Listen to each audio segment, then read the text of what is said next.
From Zionism to Pan-Islamism, the evolution of an African leader Amin Dada. Anyone familiar with the history of Zionism knows that Uganda was once considered a potential homeland for Jews.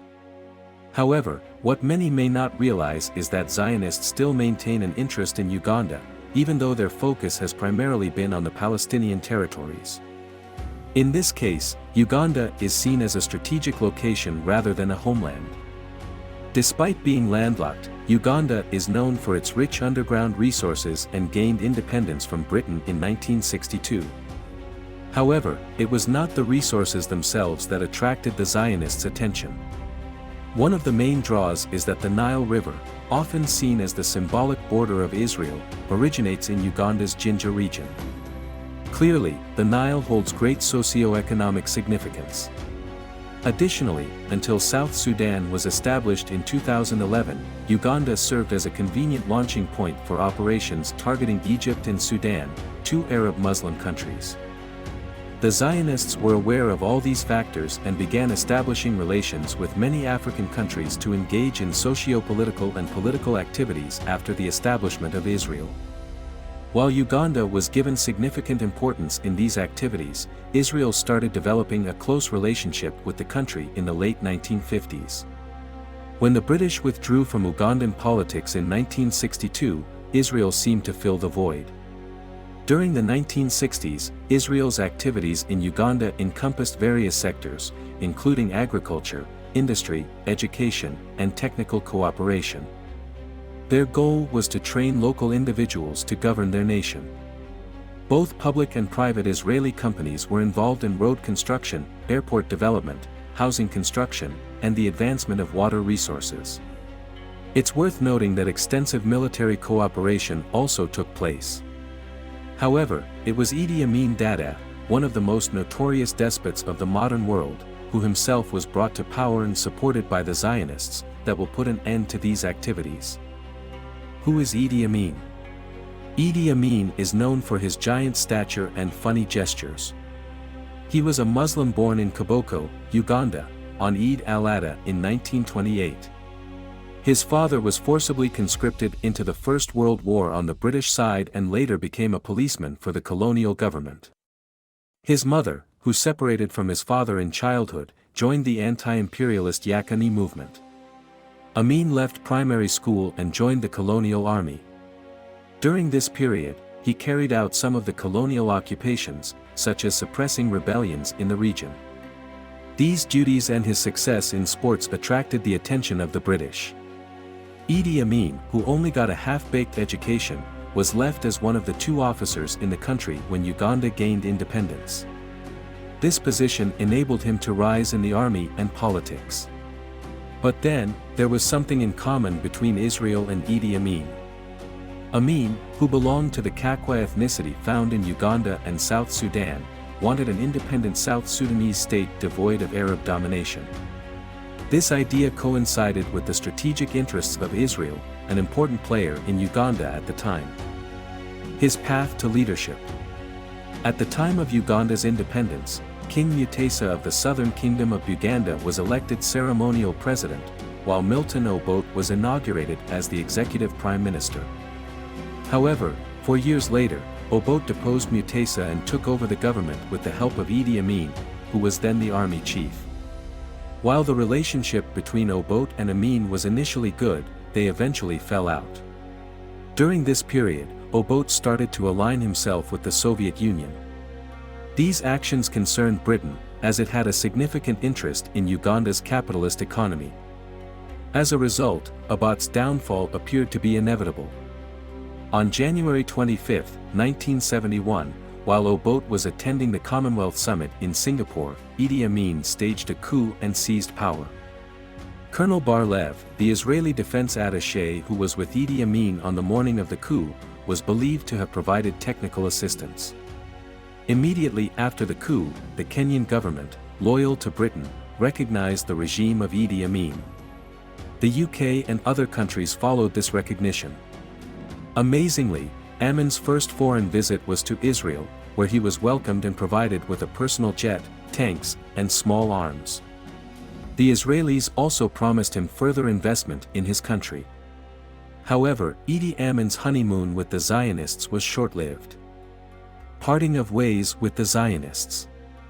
In his first year in power, Idi Amin began to feel that he had not been fully compensated for his services to the Zionists. He wanted to have modern war technology like the Israelis and then demanded more aid and debt relief. However, Israel was not receptive to these demands. In 1972, Idi Amin began seeking new allies by contacting Egyptian President Anwar Sadat. This interaction angered Israel, leading to negative news about Idi Amin being spread in Israeli newspapers.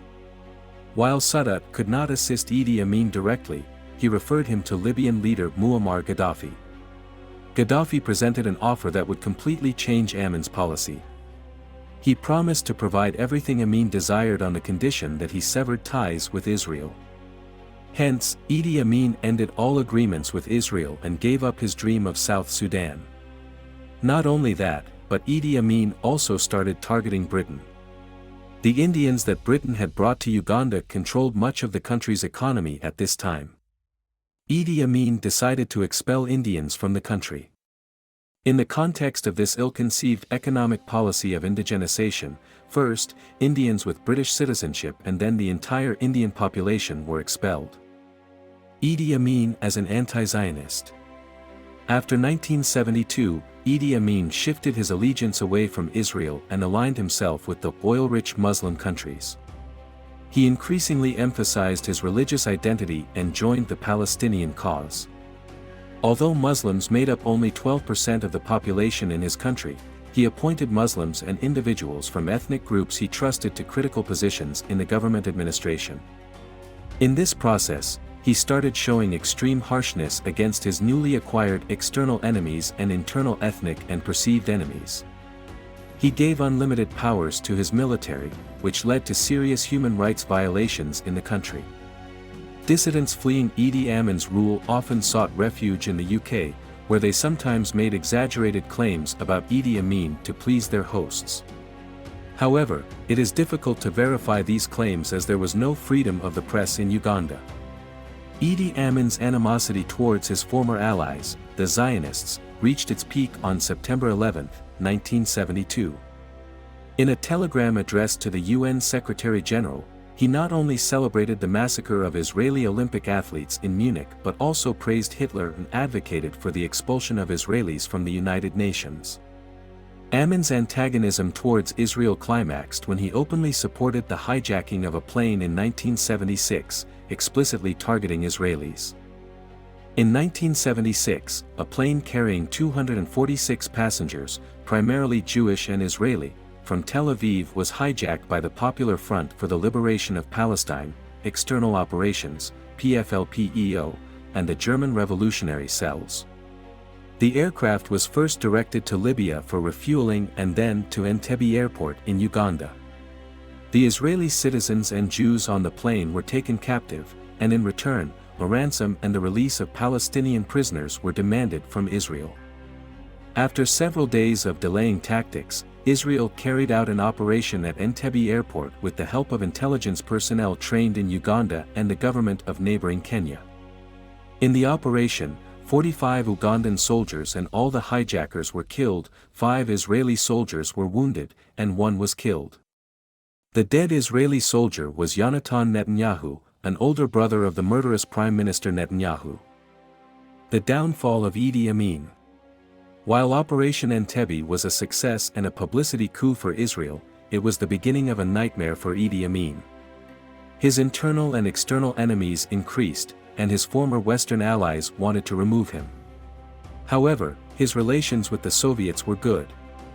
Idi Amin resorted to killing those whom he perceived as traitors and coup plotters to protect his throne. Members of the administration who escaped from him mostly took shelter in neighboring Tanzania. His former boss, Milton Obote, was also in Tanzania. These disturbed Idi Amin and made him launch an attack on Tanzania, which was close to the west, but Tanzania not only resisted, but its soldiers also advanced as far as Kampala, the capital of Uganda. Despite Gaddafi's trying to help Idi Amin, everything was too late. Idi Amin was forced to flee Uganda and was first exiled to Libya and then to Saudi Arabia. Saudi Arabia provided Idi Amin with a comfortable life on the condition that he would not get involved in politics. Criticism of Idi Amin's administration. A thorough analysis of Idi Amin's actions after he started opposing the Zionists, who had played a significant role in bringing him to power, reveals numerous mistakes he made. It is worth noting that Amin, like many Muslims during British colonial rule, was denied access to educational institutions. Thus, he was not educated enough to handle some issues properly. The fact that he did not surround himself with well-qualified people also created serious weaknesses in his governance. He aimed to localize the economy but failed because he did not lay the necessary foundations. Idi Amin's government received aid from Libya and Saudi Arabia, but it did not receive it in the form of large investments. Instead, it was more in the form of funds, and many of these funds were used to buy ammunition. This meant that the donor countries were indirectly helping the countries that were selling the arms. Before Idi Amin cut his ties with the Zionists, there were various investments in Uganda. However, the aid from Muslim countries was directed towards short-term financial support and arms purchases rather than long-term investments in economic development.